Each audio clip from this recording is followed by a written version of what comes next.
seterusnya insya-Allah. Kita baca sekali lagi tuan-tuan dan puan-puan apa ayat yang kita baca pada minggu lepas insya-Allah.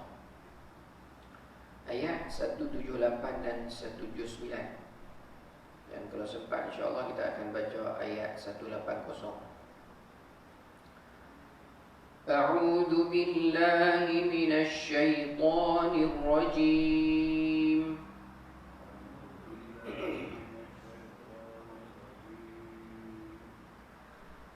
Ya ayyuhalladzina amanu kutiba 'alaikumul qisasu fil qatla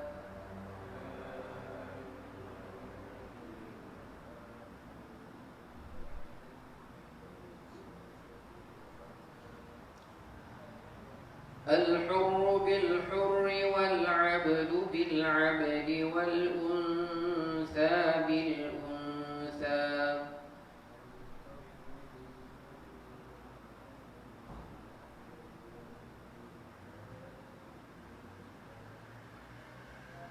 فمن عفي له من أخيه شيء فاتباع بالمعروف وأداء إليه بإحسان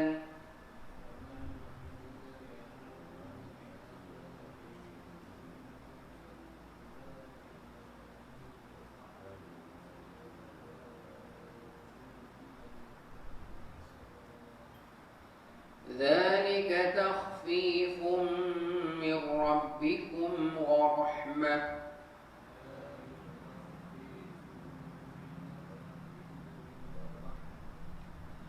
فمن اعتدى بعد ذلك فله عذاب أليم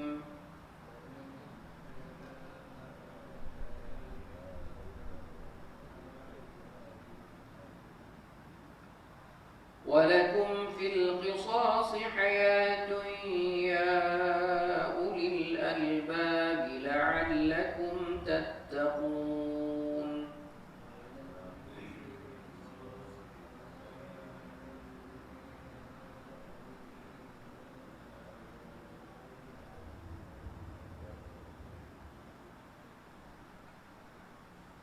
Wahai orang-orang yang beriman, diwajibkan kamu menjalankan hukuman qisas, balasan yang seimbang dalam perkara orang yang mati dibunuh, yaitu orang merdeka dengan orang merdeka, hamba dengan hamba, dan perempuan dengan perempuan.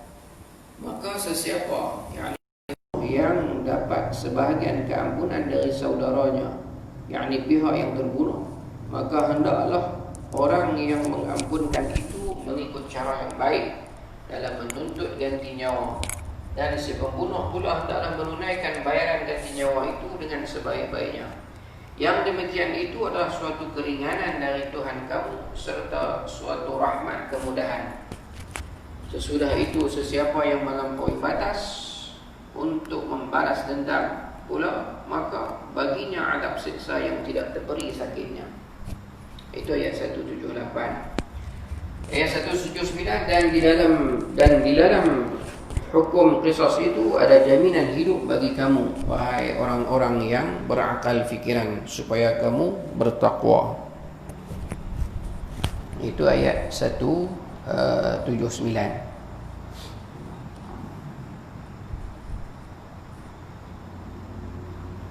Jadi kita sambung dia punya tafsiran dan dosan tu, kita sebut dah minggu lepas ni. Kita sambung tentang bab hukum fiqh dia. Kita tengok yang kedua, iaitu hukum mati ke atas lelaki yang membunuh wanita. Hukum mati ke atas lelaki yang membunuh wanita, iaitu ayat tersebut hanya menjelaskan hukum mati ke atas wanita yang membunuh wanita, dan tidak dijelaskan hukuman ke atas lelaki dan yang membunuh wanita atau sebaliknya. Jadi ulama ni dia berbeza pendapat. Antaranya Al-Hasan Basri dan Atha berkata, jika berpandukan ayat ini, tidak boleh dibunuh lelaki yang membunuh wanita. Mereka kata tak boleh membunuh lelaki yang membunuh wanita. Al-Layth bin Sa'ad berkata, apabila seorang suami membunuh isterinya, dia tidak boleh dihukum bunuh. Ini kumpulan yang pertama. Kalau suami ataupun lelaki yang membunuh wanita, maka tidak dibunuh lelaki itu. Ini pendapat mereka. Walau bagaimanapun dia kata, kebanyakan ulama mempunyai pendapat berbeza. Menurut mereka, seorang lelaki dihukum bunuh jika membunuh seorang wanita. Ini pendapat kedua. Walaupun lelaki itu dia membunuh seorang wanita, walaupun dalam ayat tersebut, maka hukuman ke atas dia tetap dijalankan, iaitu dibunuh juga lelaki itu walaupun dia membunuh seorang wanita. Dan seorang wanita dihukum bunuh jika membunuh seorang lelaki. Ini berdasarkan firman Allah Subhanahu wa taala surah Al-Maidah ayat 45. Wa katabna 'alaihim fiha anna an-nafsa bin-nafs. Dan kami telah tetapkan atas mereka dalam kitab Taurat itu bahawa jika jiwa dibalas dengan jiwa, yakni nyawa dibalas dengan nyawa. Dia kata pendapat ini juga berdasarkan sabda Nabi SAW yang diriwayatkan oleh Imam Al-Bukhari dan Ahmad dan semua imam hadis kecuali Ibnu Majah. Hadis ini diriwayatkan daripada Abu Juhaifah. Hadis ini berbunyi, al-muslimuna takafa'u dima'uhum. Maksud dia, orang-orang Islam ni setaraf darah mereka. So kata lelaki dan perempuan, darah mereka tu setara. Jadi sama ada lelaki atau perempuan yang dibunuh atau membunuh, maka hukumannya tetap sama, dijalankan hukuman ke atas mereka. Yang ketiganya pula, hukuman mati ke atas bapa yang membunuh anak. Dia kata, Ibn Munzir berkata, ulama tidak sependapat mengenai bapa yang membunuh anaknya dengan sengaja. Secara ringkas dia kata, menurut pendapat kebanyakan ulama selain Malik, tiada hukuman bunuh, tak ada qisas, tak ada hukuman balas ke atasnya. Ayah ataupun bapa yang membunuh anak dia, tidak ada hukuman balas ke atas dia. Tetapi dikenakan dia ganti rugi ataupun denda. Ini berdasarkan hadis yang diriwayatkan oleh Tirmizi dan Ibnu Majah dan Nasa'i daripada Umar bin Al-Khattab radhiyallahu anhu bahwa Nabi sallallahu alaihi wasallam bersabda, la yuqadul walidu biwaladi bil waladi. Bapa tidak dihukum bunuh kerana membunuh anak. Ini pendapat pertama. Pendapat yang kedua pula, iaitu menurut Imam Malik, apabila seorang bapa membunuh anaknya secara sengaja, seperti menghempap atau menyembelih atau mengurungnya hingga mati tanpa sebarang sebab atau sebarang keraguan, dia boleh dihukum bunuh. Ini pendapat Imam Malik. Dia bunuh secara sengaja. Ikut pendapat Imam Malik ni, kalau dia bunuh secara sengaja, maka ia dihukum bunuh. Dia boleh dihukum balas balik. Namun jika dia membaling senjata atau tongkat dengan niat untuk mendidik atau dalam keadaan marah hingga menyebabkan anak dia mati, dia tidak sengaja. Ni dalam keadaan tak sengaja. Tadi dia sengaja.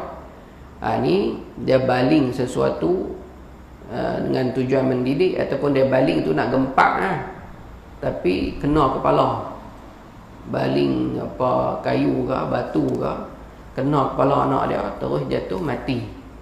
Ini dia tak sengaja. Imam Malik kata ia tidak boleh dihukum bunuh kerana wujud keraguan yang menunjukkan tiada niat untuk membunuh. Jadi atas bapa ni dia adalah dua pendapat juga, macam tadi juga. Pendapat pertama tidak dibunuh, dan pendapat yang kedua ni Imam Malik kalau sengaja ia boleh dihukum bunuh. Yang keempat, hukuman mati ke atas kumpulan kerana membunuh seorang. Menurut mazhab Zahiri, tidak boleh dijatuhkan hukuman mati ke atas kumpulan manusia bila mereka membunuh seseorang berdasarkan ayat tadi yang mensyaratkan wujudnya kesaksamaan dan keserataan. Tidak wujud kesaksamaan antara seorang dengan kumpulan yang ramai. Ini dia berdasarkan katabna alaihim fiha anna an-nafsa bin-nafs. Dia pakai ayat itu juga, ayat surah Al-Maidah kita baca tadi ni. Sebagai jawapan kepada mazhab Zahiri ni ulama balas baliklah ulama yang lain. Maksud kisah dalam ayat ni ialah membunuh sesiapa sahaja yang telah membunuh seseorang. Ini bagi menolak amalan orang Arab jahiliyah, orang Arab yang mahu menjatuhkan hukuman bunuh kepada orang yang tidak melakukan kesalahan bunuh. Dia terbalik tu. Mereka mungkin membunuh sehingga 100 orang apabila seorang dibunuh, semata-mata kerana ini menunjukkan kuasa dan kekuatan mereka. Yang dimaksudkan tu dia nak sebut kata kalau yang bunuh tu seorang, masyarakat dulu ni tak tunjuk kata mereka ni kuat, demo ni kuat, bukan dibunuh hak bunuh tu saja, dia bunuh sekampung, dia bunuh ramai. Yang membunuh tu seorang saja, tapi dia pergi bunuh ramai. Ni yang masalah kita ni, ramai bunuh seorang, apa hukum dia? Oleh itu Allah Subhanahu wa taala memerintahkan supaya mereka bersikap adil dan saksama dengan hanya membunuh orang yang sabit membunuh sahaja. Itu tujuan dia. Itu pemahaman ayat dia. Jadi para imam empat mazhab berpendapat jumlah yang ramai akan dihukum. Jumlah yang ramai akan dihukum bunuh jika mereka membunuh seorang. Ini pendapat apa imam mazhab, empat mazhab ni. 10 orang bunuh seorang, ataupun 20 orang, ataupun 5 orang bunuh seorang. Kalau ikut imam empat mazhab ni, maka dibunuh 10 orang tu yang membunuh seorang. Dia tak bunuh seorang saja, hak mana bersubahat tu ataupun berpakat, maka dibunuh semuanya. Bunuh balik. Sama ada jumlah mereka sedikit ataupun ramai. Ini bertujuan dia kata mengelakkan masalah yang lebih besar jika mereka tidak dihukum bunuh. Sudah tentu hukuman qisas tidak dapat dijalankan sama sekali kerana mereka menggunakan alasan melakukan beramai-ramai untuk melepaskan diri daripada hukuman. Umar radhiyallahu anhu pernah suatu ketika menjatuhkan hukuman mati ke atas 7 orang kerana membunuh seorang lelaki di Sana'a. Sayyidina Umar pernah bunuh ataupun hukum bunuh 7 orang yang membunuh seorang lelaki. Beliau berkata, jika seluruh penduduk terlibat membunuhnya, nescaya aku akan menjatuhkan hukuman mati ke atas mereka semua. Ini Sayyidina Umar, dia tegas.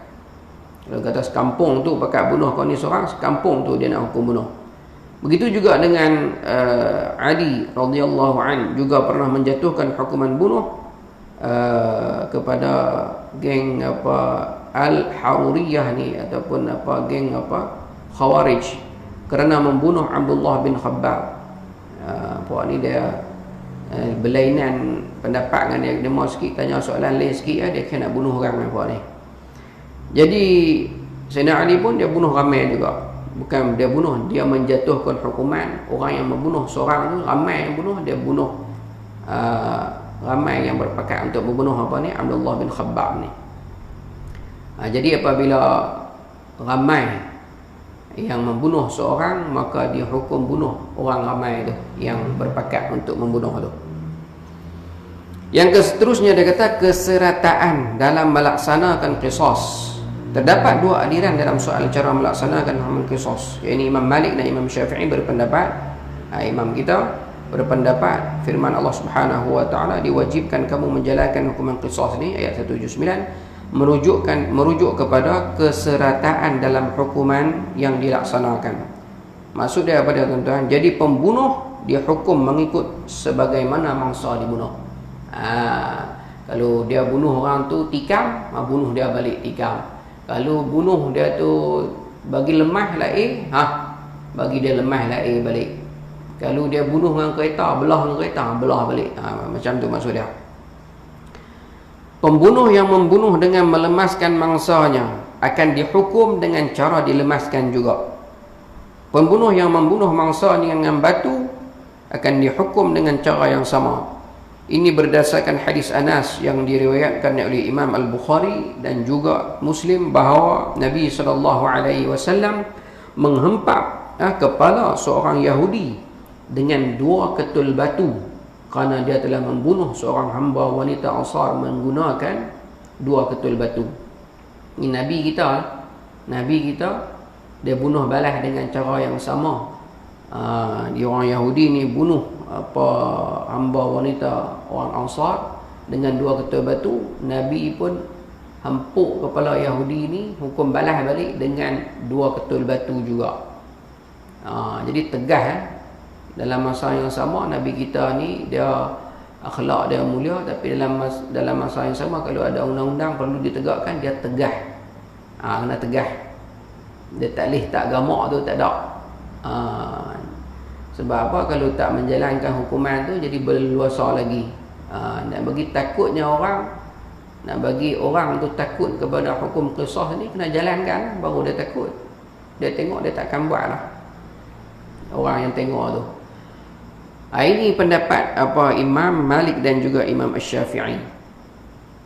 Jika seseorang tu bunuh cara yang demikian, maka dia dihukum balas dengan cara yang sama. Mazhab Hanafi dan Hanbali pula dalam riwayat yang paling kuat berpendapat hukuman yang dituntut dengan qisas ialah memusnahkan nyawa.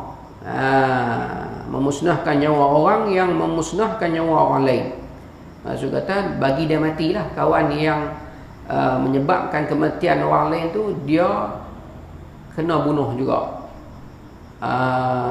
Ayat ini tidak menuntut lebih dari itu. Jadi walau apa cara sekalipun, pembunuh akan dibunuh hanya dengan pedang. Ini berdasarkan hadis Nu'man bin Bashir yang diriwayatkan oleh Ibnu Majah, Al-Baihaqi dan Al-Qurtubi bahawa Rasulullah sallallahu alaihi wasallam bersabda, la qawada illa bisayf. Tiada hukuman bunuh kecuali hanya dengan pedang. Jadi dia kata pendapat ini juga berdasarkan hadis Imran bin Husain dan yang lain bahawa Nabi SAW melarang melakukan pecincangan. Pecincangan ni maksud kata cincang, kan? Cincang. Juga berdasarkan hadis Sa'ad bin Aus yang diriwayatkan oleh Ahmad, Muslim dan penulis Sunan bahawa Nabi SAW bersabda, innallaha azza wa jalla kataba al-ihsana ala kulli syai'. Fa idza qataltum fa ahsinul qitlah wa idza dhabhtum fa ahsinul dhabh. Maksud dia, Allah Subhanahu wa ta'ala mewajibkan manusia bersifat ihsan dalam segala hal. Apabila kamu membunuh, hendaklah kamu membunuh dengan cara yang baik. Apabila kamu menyembelih, hendaklah kamu menyembelih dengan cara yang baik. Jadi Allah Subhanahu wa ta'ala suruh bunuh dengan cara yang baik. Jadi dengan cara yang baik ni, maksud kata mazhab Hanafi dan Hanbali ni kata dengan pedang. Pendapat mereka dengan pedang. Dan dibawa juga hadis-hadis Nabi SAW ni. Jadi dibunuh ataupun dihukum bunuh balas, tak kira lah dia mahu bunuh dengan cara apa, maka dibunuh dengan pedang. Pendapat pertama tadi dibunuh dengan cara mereka bunuh, kan? Kedua ni dibunuh dengan pedang, tidak dibunuh dengan cara mereka membunuh. Jadi dipancung lah, dipancung. Arab Saudi lah buat undang-undang ni, kalau dia hukum bunuh memang dia pancung. Jadi pancung ni dia cepat mati, kan?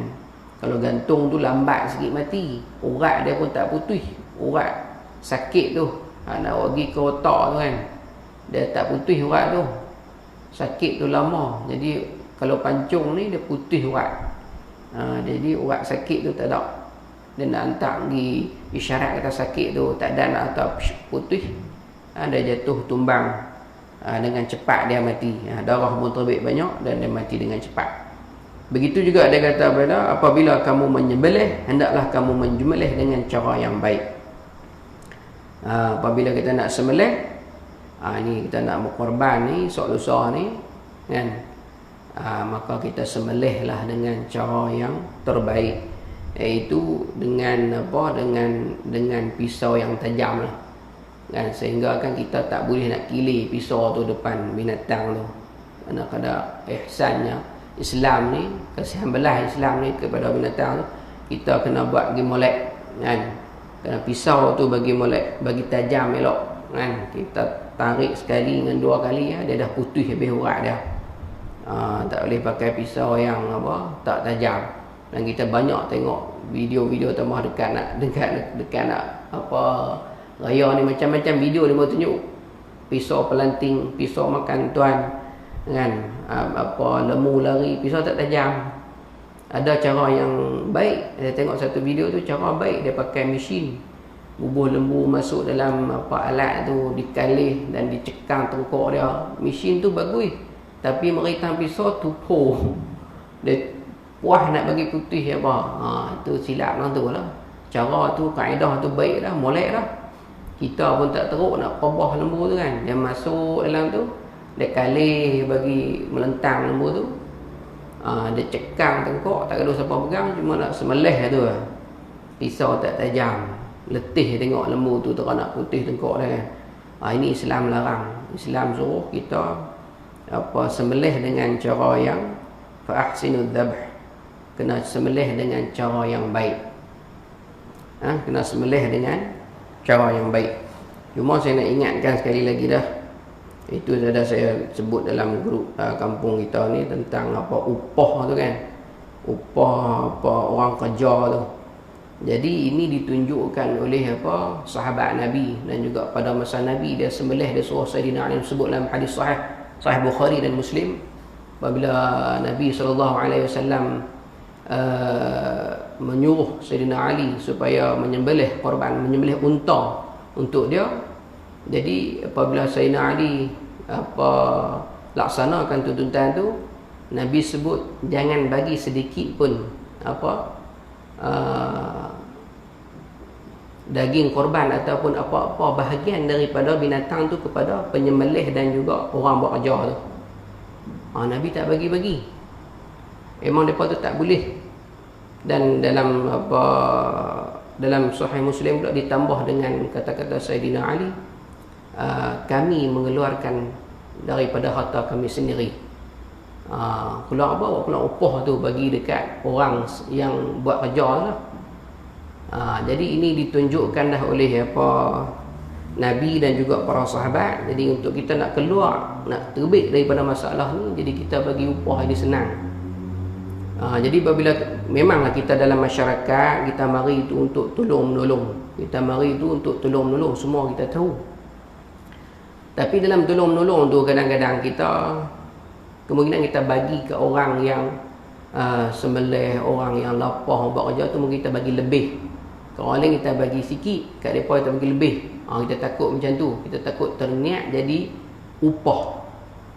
Tu jadi korban kita tu rosak. Ataupun kawan tu kalau dia tak mari buat kerja, dia tak dapat bahagian tu. Contoh dia tak mari buat kerja, dia duduk di ujung kampung tu, dia tak mari pun buat kerja. Kalau dia mari buat kerja dia dapat, kalau dia tak mari buat kerja dia tak dapat. Tu pun dia, ulama kata dia tu sebagai macam upah juga.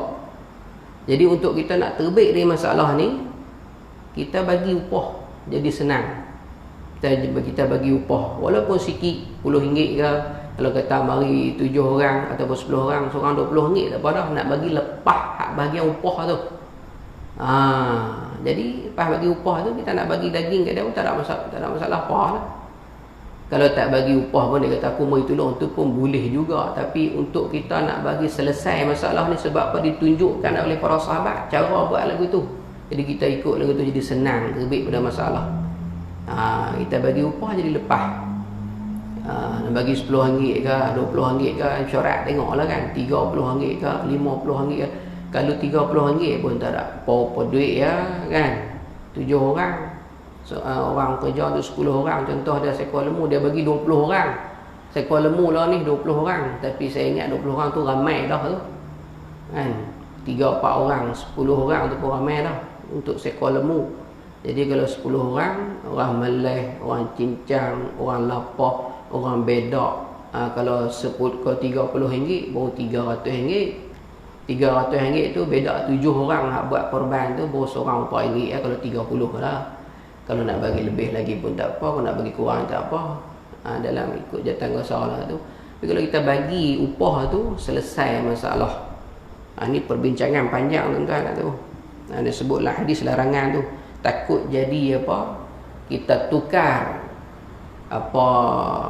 daging tu dengan tenaga kerja. Tu yang kita takut. Kita faham lah kampung kita, kampung orang lain pun dia mari dalam suasana kerjasama, tolong-menolong, itu kita faham. Tapi untuk keluar daripada masalah ni dah ditunjuk oleh para sahabat. Itu peringatan lah. Tuan nak ikut tak ikut tu tak apa lah. Itu peringatan daripada saya. Yang seterusnya iaitu menerima dia. Satu kita lupa nak abang peringat, takut lupa esok puasa Arafah esok, jangan lupa tuan-tuan, pahala dia cukup besar, no? Pahala dia diampunkan dosa setahun sebelum dan setahun selepas, 2 tahun. Kita jangan meringankan apa orang kata perkara sunnah yang disunnahkan oleh Nabi sallallahu alaihi wasallam ni.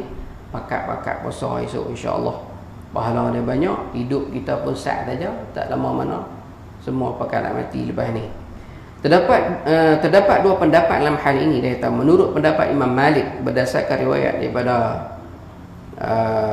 Asy-Syahab dan juga Syafi'i dan Ahmad, wali mangsa mempunyai pilihan sama ada menuntut hukuman qisas ataupun menuntut diat. Diat ni kalau ikut apa, kalau nak convert, kalau nak kira apa zaman Nabi dulu ni, 100 ekor unta untuk bayar diat ni, untuk bayar ganti rugi hukum bunuh ni. 100 ekor unta dulu 1000 dirham seekor unta tu. Kalau nak kali dengan apa harga sekarang ni, 600,000 ke 700,000 dia punya ganti rugi dia kalau ikut hukum Islam lah. Kalau habaq dekat orang yang bukan Islam pun, dia mungkin nak ni hukuman ni, kan? Tapi kena dibincangkan lah orang-orang yang duduk di kerajaan persekutuan lah, kan? Kena bincang di sana tu. Kita ni boleh sebut di sini lah. Kalau undang-undang ni, undang-undang diat ni, qisas ni, diat ni diguna pakai, semua orang suka. Sebab apabila dibunuh ataupun terbunuh sengaja atau tak sengaja, wali itu sama ada dia boleh apa hukum, nak hukum qisas, nak hukum bunuh balik, ataupun dia boleh maaf, ataupun dia boleh minta diat, minta ganti rugi. Dapat duit banyak, dapat ganti rugi yang banyak. Jadi wali mangsa mempunyai pilihan sama ada menuntut hukuman qisas atau menuntut diat, walaupun tidak dipersetujui oleh pembunuh. Pendapat ini berdasarkan hadis Abu Syuraih Al-Khuzai pada tahun pembukaan Mekah yang diriwayatkan oleh Ahmad bahawa Nabi SAW bersabda, "Man qutila lahu qatilun falahu an yaqtula aw ya'fua aw ya'khudha ad-diyah." Maksudnya sesiapa yang dibunuh di kalangan warisnya, dia wali boleh membunuh atau memaafkan atau menuntut diat. Sama ada wali dia tu dia nak tuntut hukum bunuh, ataupun dia nak memaafkan orang yang bunuh tu, ataupun dia nak duit ataupun ganti rugi. Pendapat ini juga berdasarkan bahawa pembunuh wajib mengekalkan nyawanya kerana berdasarkan firman Allah Subhanahu wa taala, "Wala taqtulu anfusakum." Dan pembunuh juga dia kena kekalkan apa nyawa dia tu, dan janganlah kamu membunuh diri kamu. Maksud kata pembunuh, kalau kata wali itu dia nak diat, dia nak kepada ganti rugi, dia kata aku tak mau, aku nak aku balas kat aku, nak aku mati. Dia tak boleh. Dia kena mengekalkan hidup dia, nyawa dia, jiwa dia, dengan dia membayar apa ganti rugi ni. Jadi berdasarkan kepada asas ini terdapat 2 hukuman bagi kesalahan bunuh secara sengaja, sama ada ini cara sengaja, sama ada qisas ataupun pengampunan berserta diat. Itu maksud dia. Jadi berdasarkan asas ini terdapat 2 hukuman bagi kesalahan bunuh secara sengaja, ada 2. Sama ada qisas, atau qisas ni bunuh balik, ataupun pengampunan berserta diat, ataupun dia bagi pengampunan dan juga dibayar denda. Mana-mana hukuman yang dipilih oleh wali mangsa, pesalah mestilah terima. Pembunuh tu mestilah menerima apa-apa yang dituntut oleh wali yang dibunuh tu. Menurut pendapat Abu Hanifah dan pendapat Malik berdasarkan riwayat Ibnu Abi Qasim yang masyhur bahawa wali mangsa tiada pilihan lain selain qisas. Ini pendapat Abu Hanifah dan Malik. Wali mangsa tak boleh minta diat, tak boleh nak ampun. Qisas ya jawab dia, kena hukum bunuh ya. Mereka tidak boleh menuntut diat kecuali jika disetujui oleh pembunuh. Kalau pembunuh setuju, barulah boleh. Ada lagi perbincangan dia ni, dalil-dalil dia, saya tak baca dah tu ikut. Yang ketujuhnya, apakah wanita boleh memberi pengampunan?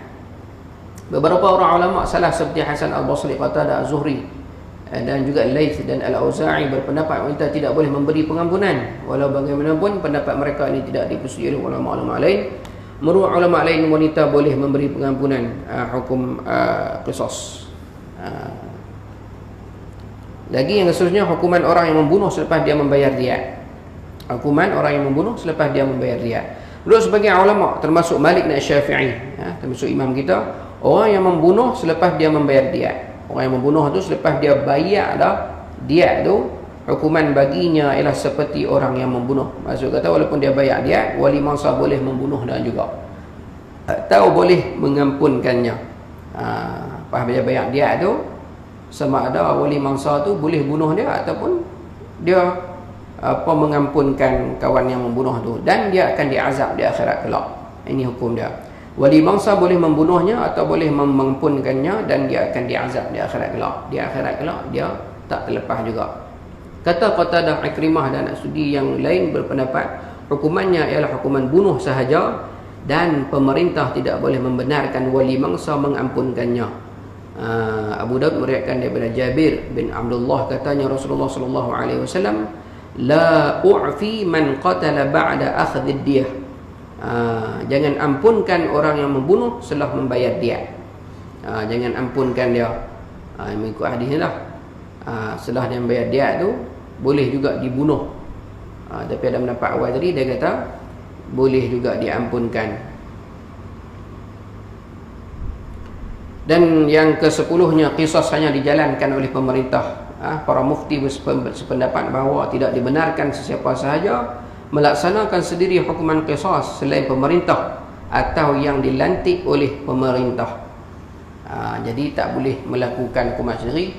Kita pergi ambil senapang, beli senapang, benda itu dah, dia ni yang bunuh, dia wadik kita, dia dah beli senapang, pergi bedai. Tak boleh menjatuhkan hukuman sendiri, tak boleh buat hukuman sendiri, kena pemerintah yang jatuhkan hukuman.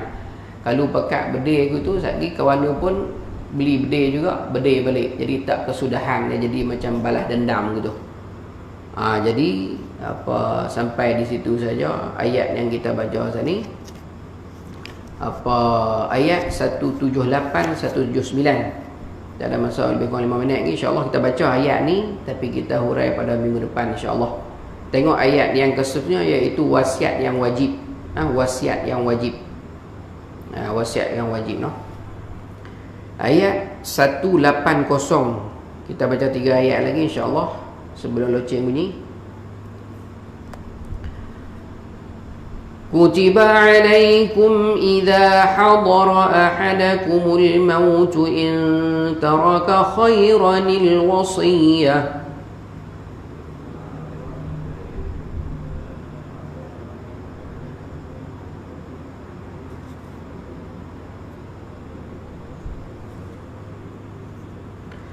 Okey, tuan-tuan tengok situ khairan kan. Khairan itu dia nak sambung dengan alif lam di depan dia tu. Atas lam tu, atas alif tu ada macam kepala sad tu, itu hamzah wasal. Dia nak sambung tak boleh. Dua huruf yang mati. Khairan. Khairan tu sebenarnya ra fathah nun sukun. Khairan. Dia nak sambung tak boleh, jadi kena tambah nun kecil. Nak tambah nun kecil. Nun tu tidak ada pada tulisan, tapi ada pada bacaan. Tengok tulis tak ada, tapi bila tulis kena baca.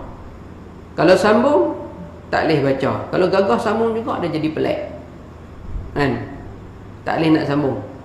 Jadi bubuh nun kecil tuan-tuan. Ada nun kecil, tulis nun kecil bawah tu. Al-Quran masjid tak sedut tulis tuan-tuan buat Quran ni tak apalah, buh nun kecil bawah tu.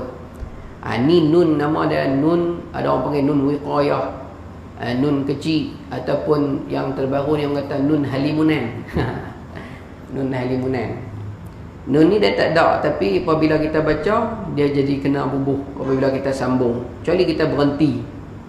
kecuali kita berhenti. Jadi kita baca balik, kita ambil sikit intaraka tu, khairanil, sambung dia khairanil. Khairan nak sambung tak boleh, jadi kita buang nun kecil, buang satu baris ran tu, buang jadi ra saja. Khaira, buang satu baris tu, ran tu buang jadi ra saja. Khairanil. Kita baca, kita ambil balik in tu. إن ترك خيرا الوصية للوالدين والأقربين بالمعروف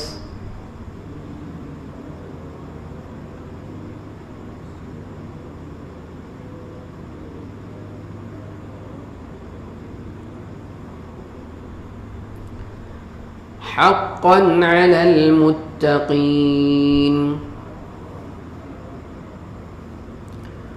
Kamu diwajibkan apabila seseorang dari kamu hampir mati, jika ia ada meninggalkan harta, hendaklah ia membuat wasiat untuk ibu bapa dan kaum kerabat dengan cara yang baik menurut peraturan agama, sebagai suatu kewajipan atas orang-orang yang bertakwa. Apabila nak mati, kena buat wasiat. Pasal-pasal nak mati atau kena penyakit nak mati, dia kata kena buat wasiat. Tapi nanti kita tengoklah dia punya huraian dia tu, ayat ini telah dimansuhkan sebenarnya. 181. Faman baddalahu ba'dama, silap. Sampai tahu mana ni? Haqqan tak baca lagi. Tak mau. Haqqan 'alal muttaqin. فمن بدله بعدما سمعه فإنما إثمه على الذين يبدلونه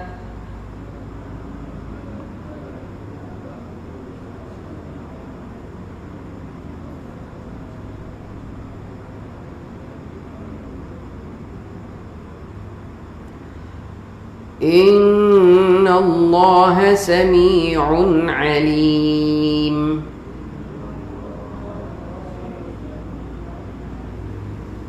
Kemudian sesiapa yang mengubah mana-mana wasiat sesudah ia mendengarnya, maka sesungguhnya dosanya hanya ditanggung oleh orang-orang yang mengubahnya. Sesungguhnya Allah Maha mendengar lagi Maha mengetahui. Ayat yang terakhir pada malam ni, ayat 182. فَمَنْ خَافَ مِنْ مُوصٍ جَنَفًا أَوْ إِثْمًا فَأَصْلَحَ بَيْنَهُمْ فَلَا إِثْمَ عَلَيْهِ.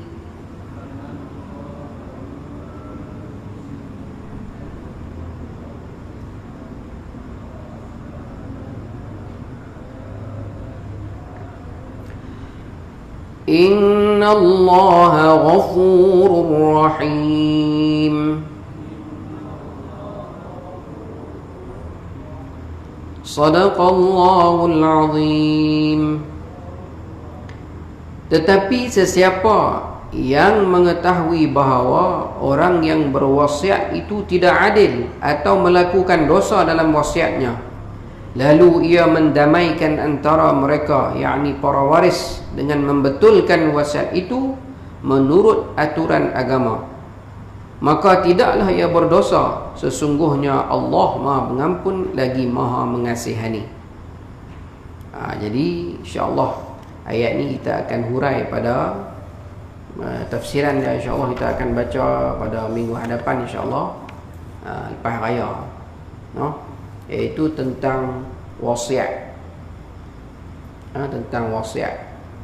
Ini dia sebut apa? Jika hampir mati, jika ia ada meninggalkan harta, hendaklah dia membuat wasiat untuk ibu bapa dan kaum kerabat dengan cara yang baik. Tapi wasiat ni selepas ayat ni, ayat surah An-Nisa ayat 11, ayat 12 dan ayat 176 telah menyebut tentang hak-hak ataupun pembahagian para waris. Jadi tidak boleh berwasiat kepada waris, dan ini adalah larangan. dalam hadis Nabi SAW ada larangan tak boleh duk wasiat dekat pewaris. Pewaris ni tak boleh wasiat sebab apa? Hak dia telah ditentukan oleh Allah Subhanahu Wa Taala. Jadi kalau ada mak atau ayah nak mati, dia panggil ada 5 beradik, dia panggil mari, kata aku nak wasiat kamu ni, nak wasiat kamu, aku tak gerak ni rasa macam nak mati kan. Tanah di ujung kampung tu aku bagi kamu lah, ngoyaklah kat abang-abang adikmu. Jadi wasiat ni terbatal, tak boleh pakai, tak boleh pakai.